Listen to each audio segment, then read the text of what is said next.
SSC board, Maharashtra state, Marathi अक्षर भारती, इयत्ता 10वी, द्वितीय भाषा, युनिट नंबर 2, चूड़ीवाला. चूड़ीवाला हा पाठ लेखिका जयश्री रुईकर यांनी लिहिला आहे. प्रस्तुत पाठात डॉक्टर शिवाजीराव उर्फ दाजीसाहेब पटवर्धन यांच्या अमरावती येथील तपोवनामध्ये संक्रांत आणि ज्येष्ठ पौर्णिमेला कुष्ठरोगी स्त्रिया आणि मुलींना बांगड्या भरायला येणाऱ्या अब्दुलच्या संवेदनशील कृतीचे वर्णन केले आहे. या पाठात समाज ऋण या मूल्याबरोबरच माणुसकीचे दर्शनही लेखिकेने घडवले आहे. दोस्तानो, आता बघूया चूड़ीवाला पाठाची मध्यवर्ती कल्पना. प्रसिद्ध समाजसेवक डॉक्टर शिवाजीराव उर्फ दाजीसाहेब पटवर्धन यांच्या अमरावती येथील तपोवनामध्ये कुष्ठरोगी स्त्रिया आणि मुलींवर उपचार करण्याची खास व्यवस्था केलेली आहे. या तपोवनामध्ये संक्रांत आणि ज्येष्ठ पौर्णिमेला केवळ या कुष्ठरोगी स्त्रिया आणि मुलींना अतीव आनंद देण्यासाठी अब्दुल नावाचा चूड़ीवाला हा नेहमी जात असतो. कोणतीही अपेक्षा न करता प्रत्येक वर्षी या 2 दिवसांना तपोवनात जाणे व कुष्ठरोगी स्त्रियांसाठी कार्य करणे यात अब्दुलचा मोठेपणा दिसतो. आपल्या या चूड़ीवाल्याचं नाव आहे अब्दुल, त्याच्या बायकोचं नाव आहे शन्नू आणि त्याच्या छोट्या मुलाचं नाव आहे अनवर. शन्नूला अब्दुलचे तपोवनात जाणे अजिबात पसंत नाही. ती त्यावरून आपल्या अब्दुल चूड़ीवाल्याला सतत बोलत असते.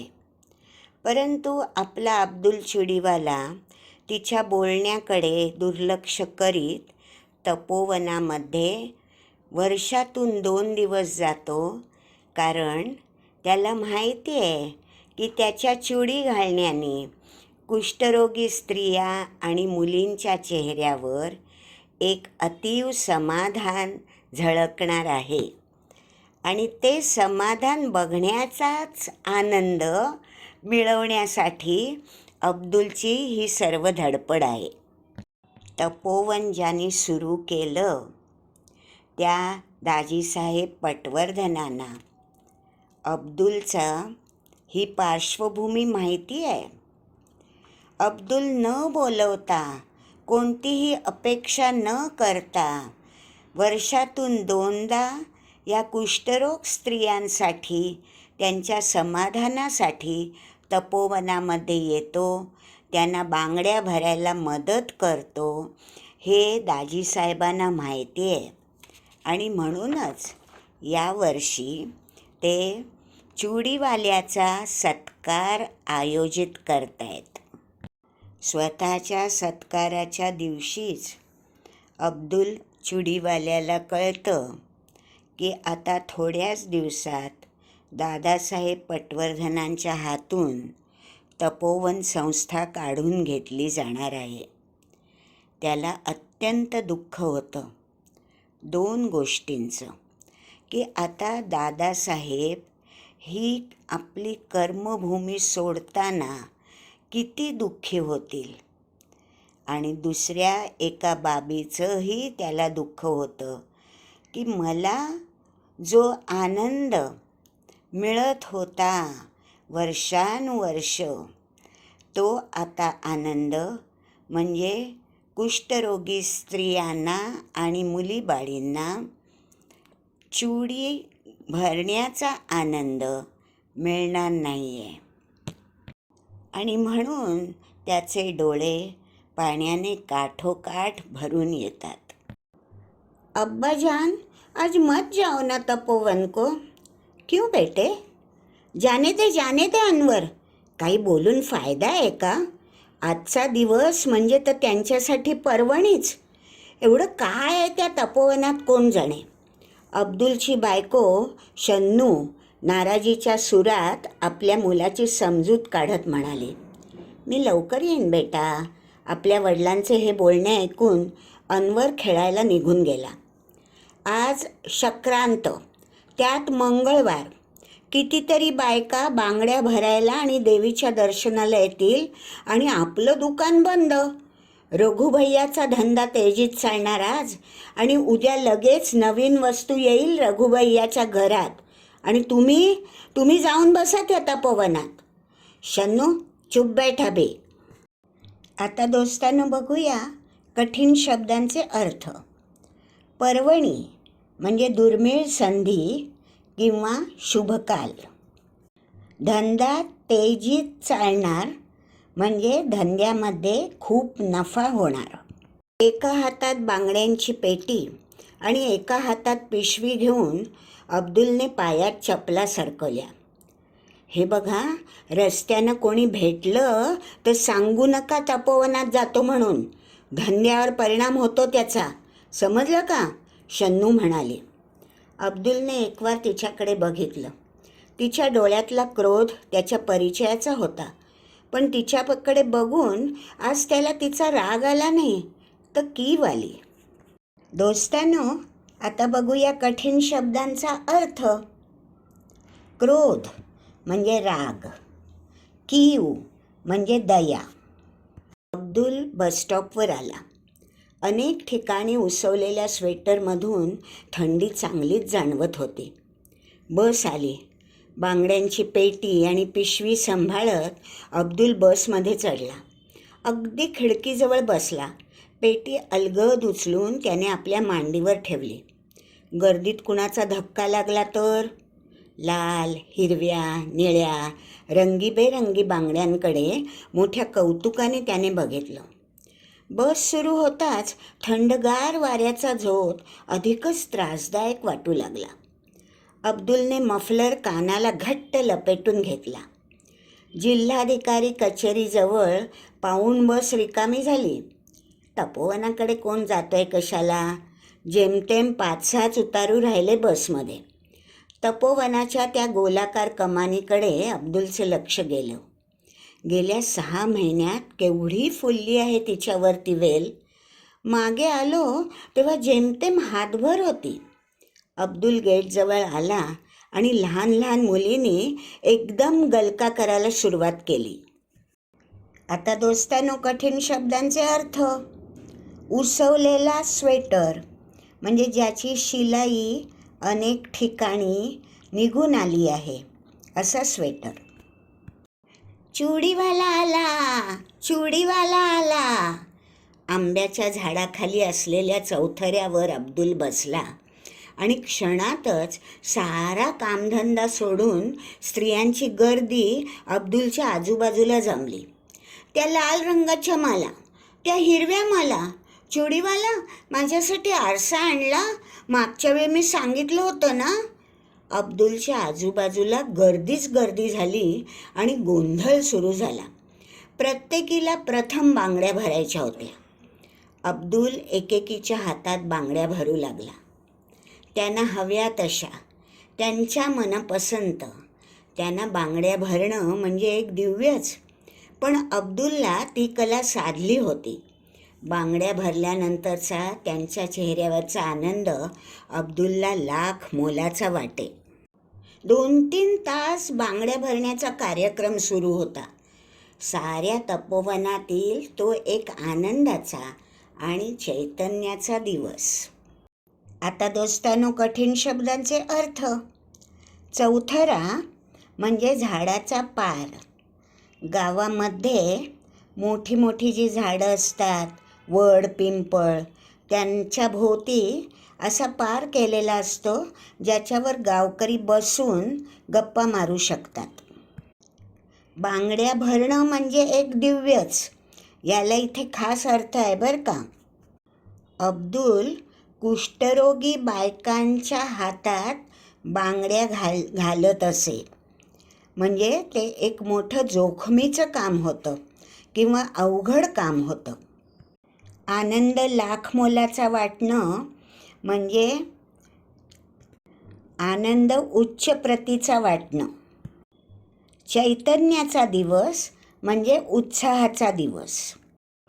आवाज, गडबड, गोंधळ, चेहऱ्यावरचा आनंद आणि हे सारे वातावरण निर्माण करणारा चुडीवाला अब्दुल म्हणजे तपोवनातील स्त्रियांना, मुलींना अगदी देवदूतासारखा वाटे.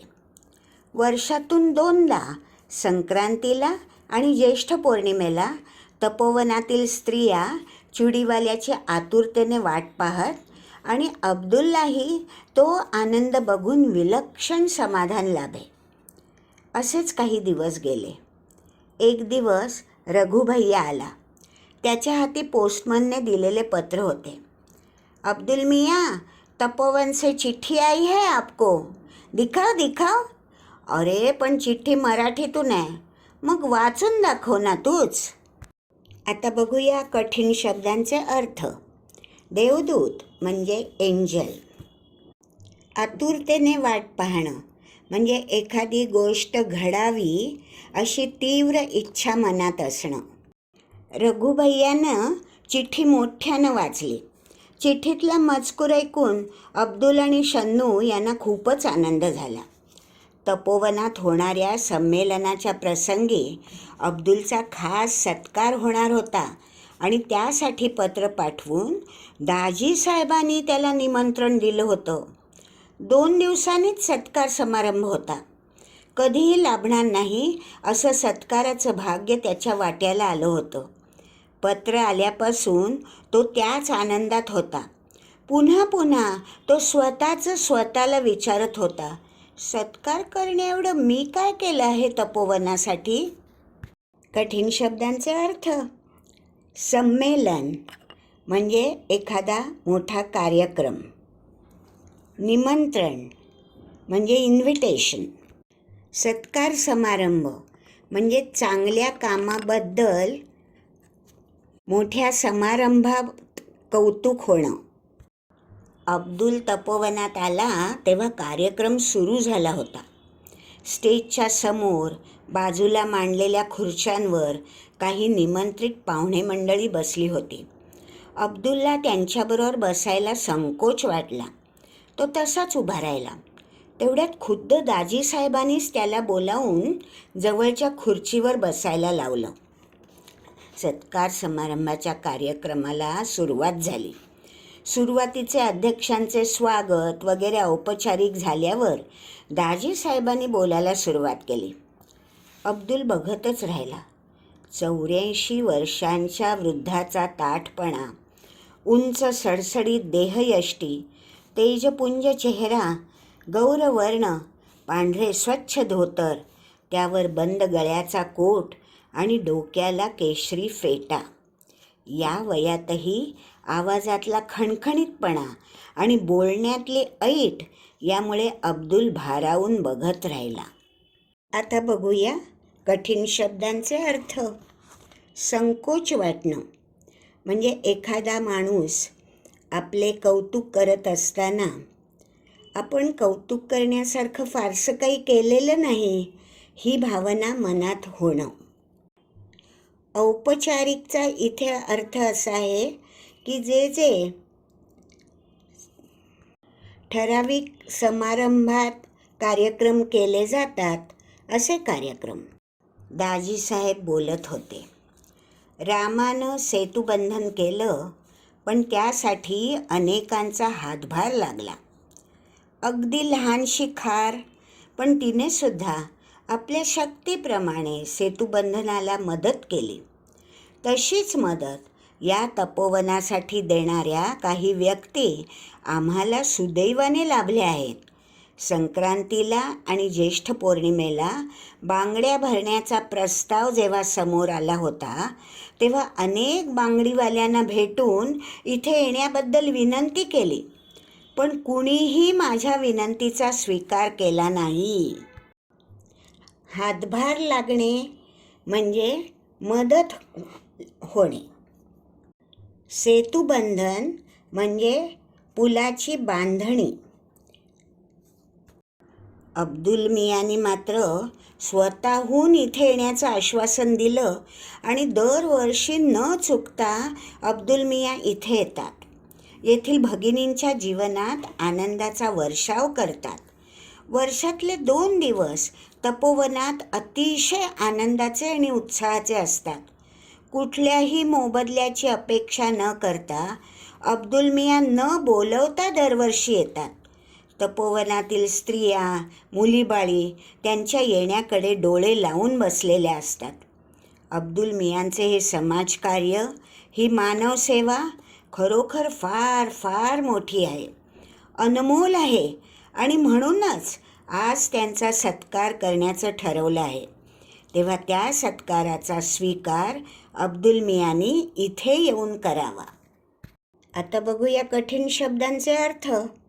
आश्वासन देणे म्हणजे शब्द देणे. मोबदला म्हणजे केलेल्या उपकारांची परतफेड.